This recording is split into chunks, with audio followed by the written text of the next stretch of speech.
Welcome to Frequent Traveler TV. Today's episode's topics are London Heathrow is going on strike most likely, but the first airlines issued already travel waivers. Then we have airBaltic. airBaltic is, like other airlines, not happy with Pratt Whitney and the engines, so they are forced to wet lease other airlines, and that is for us as customers not as good as we think. Finnair changes the menu for the European flights and for the international flights as well. And of course for the European flights. So Champagne is going. That is kind of like all airlines. Yesterday I think I had British Airways which went away from Champagne. Finnair is going away as well. But there are other changes coming. Then we do have a deal zone deal with Turkish Airlines from Oslo via Istanbul to Singapore, 1,620-ish euros. And the topic, which is for our World of Hyatt fans important, we have a kind of a manual how you can get the fast-track promotion with 20 nights for the globalist status, which normally requires you 60 nights. My name is Lars. I'm here to bring you more miles, more points, and more status, and of course, latest news from airlines and aviation. Don't forget to subscribe to the channel, leave us a comment. That is important for the algorithm and supports the channel. And we are still kind of new-ish. So the first topic is London Heathrow, where the airport staff is going on a strike. I talked about it yesterday, and it's set to begin on March 31st through April 9th. Of course, there's a little and a slight chance that it's not coming as we think, but many airlines like Virgin Atlantic, American Airlines, and United Airlines have issued travel waivers. That allows you as a passenger to reschedule your flight without any fees. You can just move it to a non-strike time, and so you don't have the headache. British Airways, which has been ordered to cancel 5% of its flights, pretends that business is as usual and that these travel waivers are not required. The announcement from the London Heathrow Airport, which is from 27th of March, speaks a little bit a different language. They say that United has confirmed a strike among two groups of Heathrow security officers from 31st of March to April 9th. The airport will remain open and operational, but strikes may affect the journeys of some passengers planning to travel during this period. You can check the status of your flight with your airline for the latest information. And then it goes on and on and on. And most likely the strike will be for Terminal 5 having the most impact.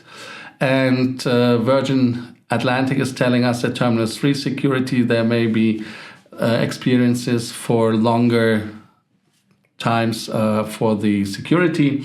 So that are notes for that.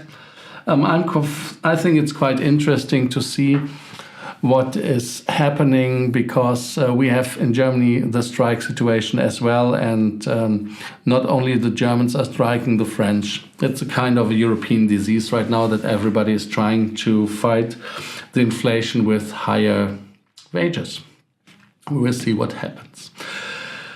One part what we are talking a lot about is, especially on the German channel, ITA and Lufthansa and the takeover. We have two main focuses today. What is the problem situation with ITA as they lost 500 million euros in the first months of this year alone, if I'm not mistaken, and it's unbelievable. And what is happening with Lufthansa? Are they taking it over? But if you want to go through another topic, always look in the show notes. There you will have timestamps, and there you can directly go to the topic that you are interested in.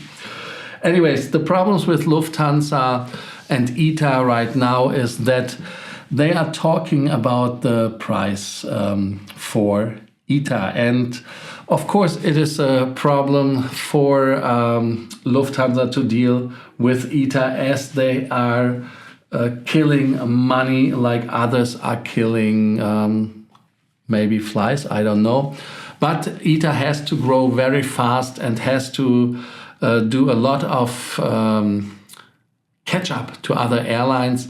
Especially ITA is going to be forced to go more on long-haul flights. That is what the strategy of Lufthansa is. And when you see what ITA is doing with the money, and last year they made in 2022 1.576 billion euros.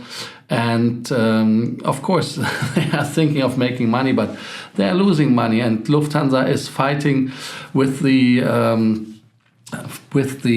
people in Italy a long time. And when you listen to Carsten Spohr, he is today in Brussels, and in Brussels is the Airlines for Europe meeting, and there's Carsten Spohr talking, and he said that he's very optimistic that until the 24th of April, and that is the deadline for the negotiations, where they are negotiating exclusively with Lufthansa. And we remember KLM and Delta, Air France, they didn't got a solution either before.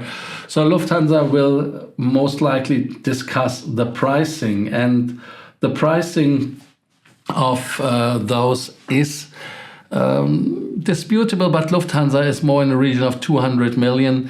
And when you remember where they are coming from, of course, that is even not 50% what they're buying, but when they were going for 80%, we were offering with the shipping lines, the Italian one, 1-point-something billion for 80%. So when you go for 40, which would be half, that would be 600 million for this. So this said, it's a kind of a steep discount, but Lufthansa is factoring in, of course, the losses of Alitalia and the work they have ahead. But Lufthansa is very confident that they can get Alitalia or ITA, however you call it, profitable when it's under the wings in Lufthansa Group as another brand. airBaltic, which is an airline that is not very happy right now with Pratt and Whitney. But let us go a little bit away from airBaltic, because this problem is a problem that a lot of airlines have. Everybody who's operating not only the A220s, if you're operating one of the 320neos or the Embraer's E2 series, then you have most likely a Pratt & Whitney 1000G engine under the wing. And the problem is, if you look at them, that they're not flying. That is absolutely a nightmare for the airlines, because they want to make money. And even Turkish Airlines, who has 4 A320s Neo which are on the ground, which cannot fly because of the problems with the Pratt & Whitney engines, they are trying to get some spare engines which they can lease, but that is so difficult, because the engines have the problem that when they have to go for maintenance into the in the workshop, it takes a lot of time to get this done. And as more and more engines getting problems, this is extending the time and the lead time for everything. And this said, that cannot be a good situation, because even last year it was a big problem for airBaltic. When you have been in Riga, you saw the aircrafts which were on the tarmac, and they were somewhere not having even engines under the wing. So you see that this is a problem. It is not a surprise that airBaltic issued a press release, and the press release was going that airBaltic is temporarily wet leasing additional aircrafts for the early summer. And for the period of March 27 and May 31st, 2023, it will temporarily wet lease additional aircraft short term. Such conditions have, of course, arisen because of the problem with the engines. And so they have to fulfill the plan, and they have to fulfill, of course, their obligations from their contracts. One of their obligations is to fly for other airlines. I think 11 aircrafts are flying for Swiss. And for that reason, they have to get engines, of course, but aircraft from other airlines. One is the Estonian X-Fly, which are supporting with the Bombardier CRJ 900 NG, 88 seats. Then Danish Air Transport Airbus 320-232 with 180 seats. Then the Carpat Air aircraft, which I have used last year a couple of times. I think it was Riga, Berlin, where I had the pleasure to use it. Irony a little bit. It's a 319-100 with 150 seats, with I think used to be flying for EasyJet, and Cyprus Airways A320-232, 180 seats. So this said, it is unfortunate as in this aircraft you don't have the airBaltic standards, in my opinion. Even there is a cabin crew flying from airBaltic.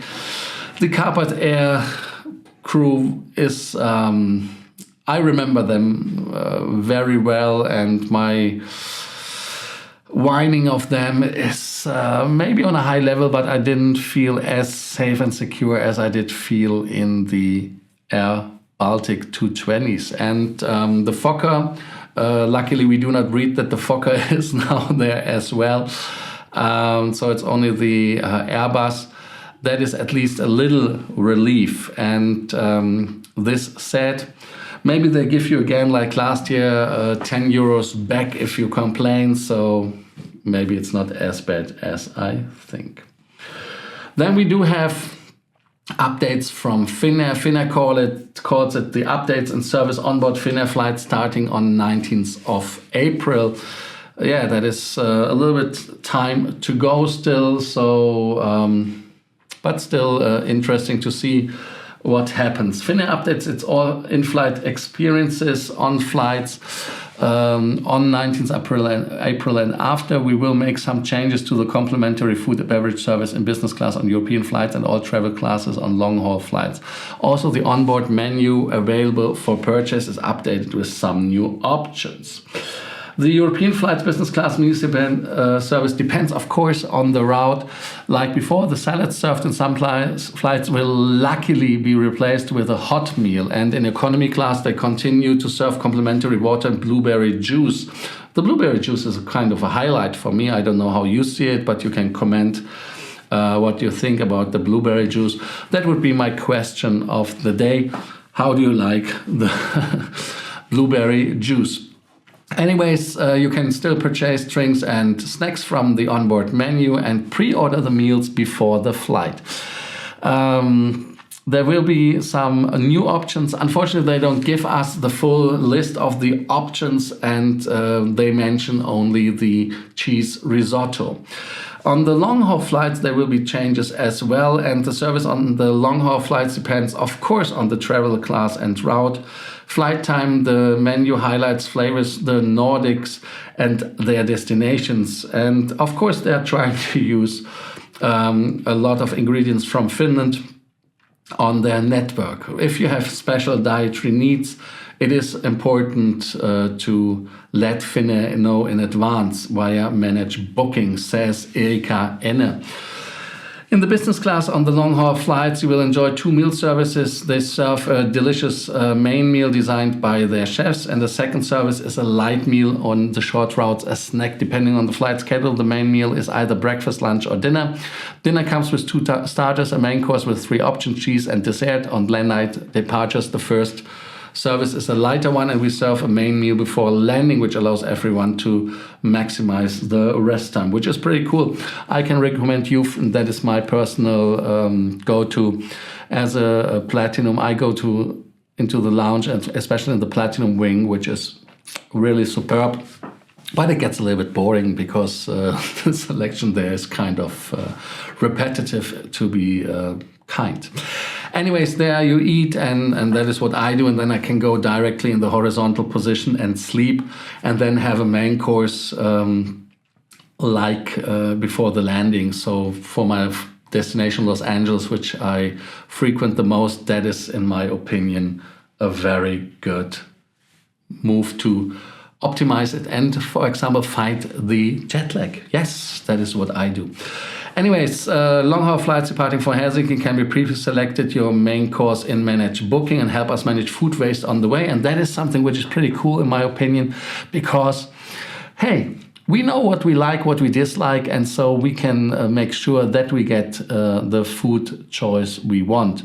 I mean, you can see the business class menus on the flights departing from Helsinki on finnair.com. I didn't find yet the new meals. I saw, in my opinion, was the old selection. And in premium economy, you will enjoy casual dining with 2 meal services, a main meal, a light meal, a snack, depending on the route. The second service, the main meal comes with a starter, a hot main course with 2 options, and a dessert. Complimentary beverages, excluding sparkling wine, are included throughout the flight. In our long-haul economy class, you can enjoy 1 or 2 meals on the route. On all long-haul flights, we serve a set meal service with beverage, including a complimentary glass wine of wine or beer. Yeah, that is what it is. But to be honest, there are some recommendations that you can also bring your own snacks with you.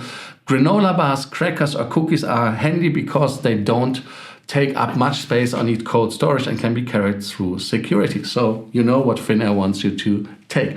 We provide banquets for economy class customers on long-haul flights. That is okay, but the problem of the service of European flights is the meal service depends, of course, on the route, and but they offer on our European flights, of course, like always, the water and the blueberry juice in economy class. You can pre-order the meals. That is what they said already.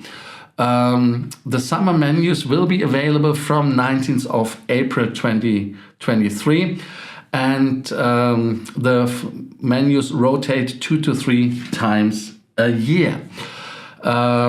Yeah, that will be kind of interesting. But our summer menus have been inspired by Finnish food culture and fresh summer flavors. In business class meals, you can taste seasonal flavors such as fish, herbs, and potato in various forms, says Juha Stenholm, who is from the Finnair kitchen.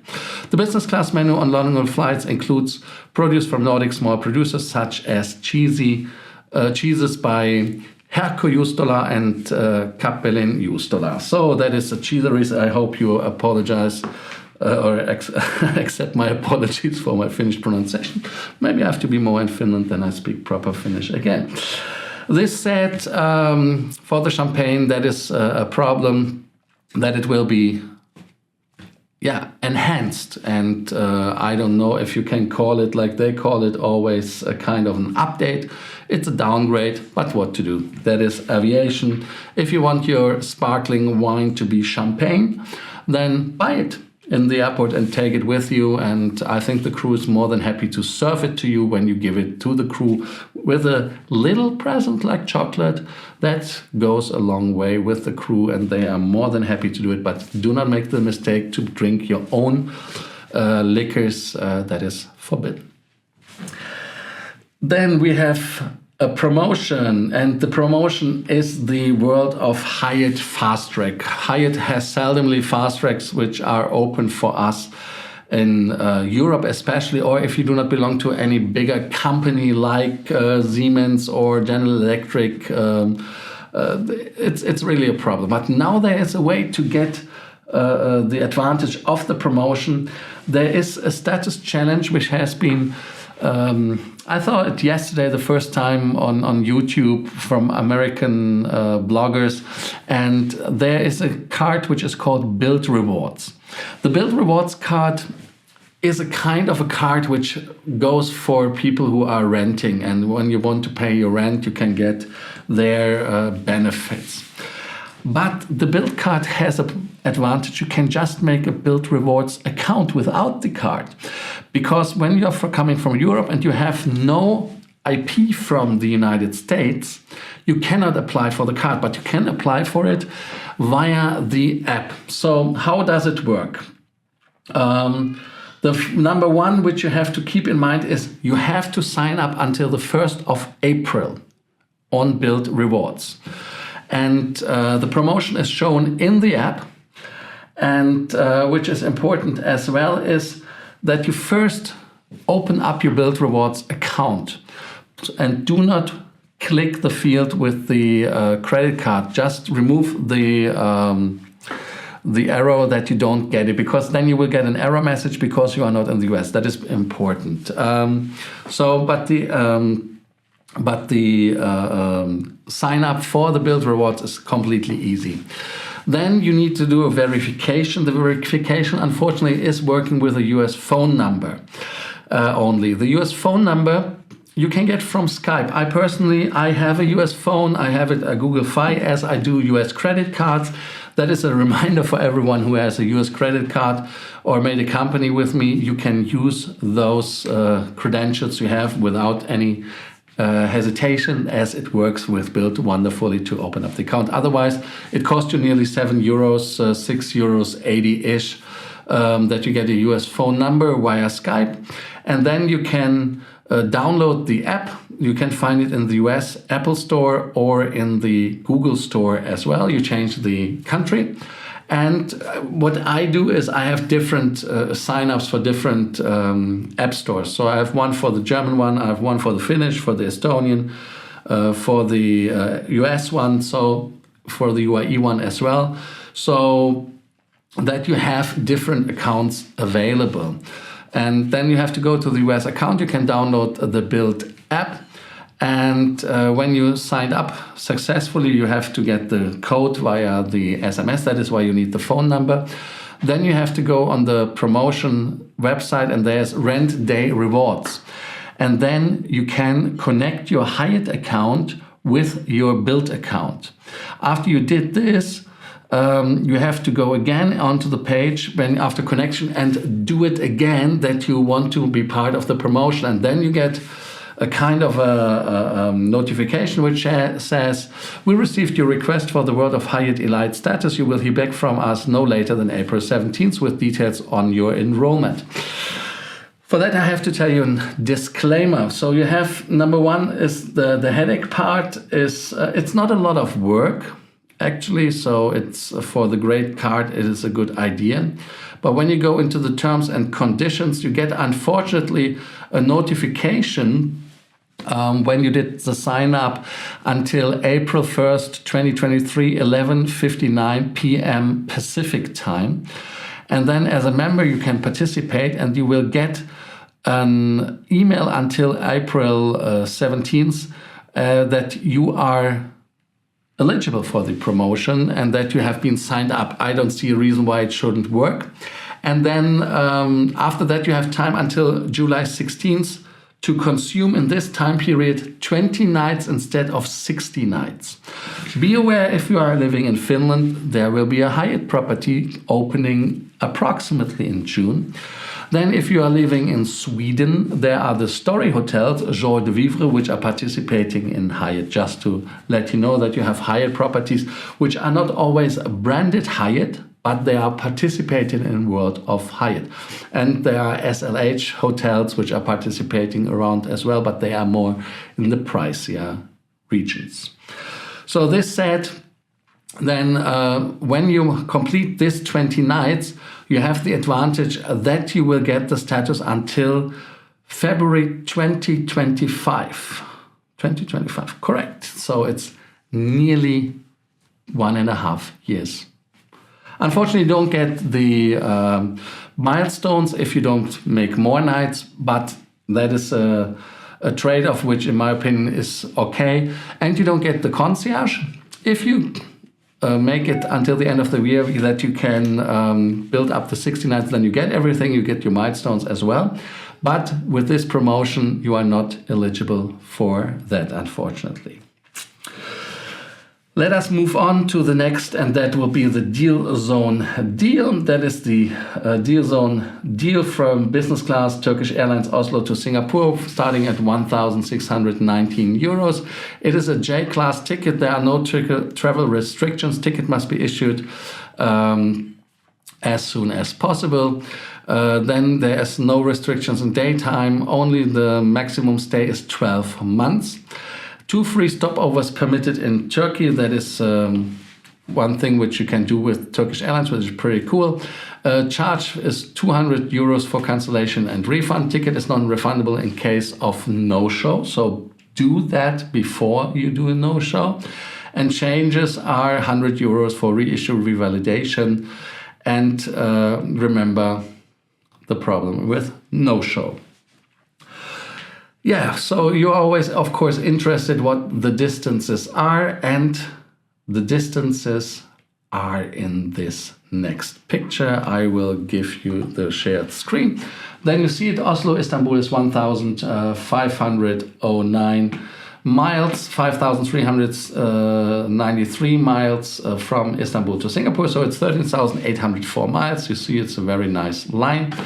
Where to credit, of course, when you see it, Oslo, Istanbul, and then Singapore and return in J class, gives you with TAP Portugal 27,604, at China 24,434, 20,704 with Avianca, Malta More 18,680, Turkish Airlines 18,634, Egypt is 17,000, then 15,000, and let us go down as SAS is in the Pulk, was it Pulk? In German it would be Pulk, in the, I don't know what the English word would be, in the main group with Copa, Aegean or Nippon, Air India, Asiana, Ethiopian, Thai and Singapore Airlines and United, which gives you 13,802 miles, and New Zealand gives you 0 miles. Thank you for watching Frequent Traveler TV. Thank you for subscribing, hitting the notification button, the bell, and thank you for commenting. And of course, do not forget to answer the question of the day. How do you like the blueberry juice? Is it something which you like and love? Thank you, and see you tomorrow for the next episode. And I'm out. Thank you. Bye.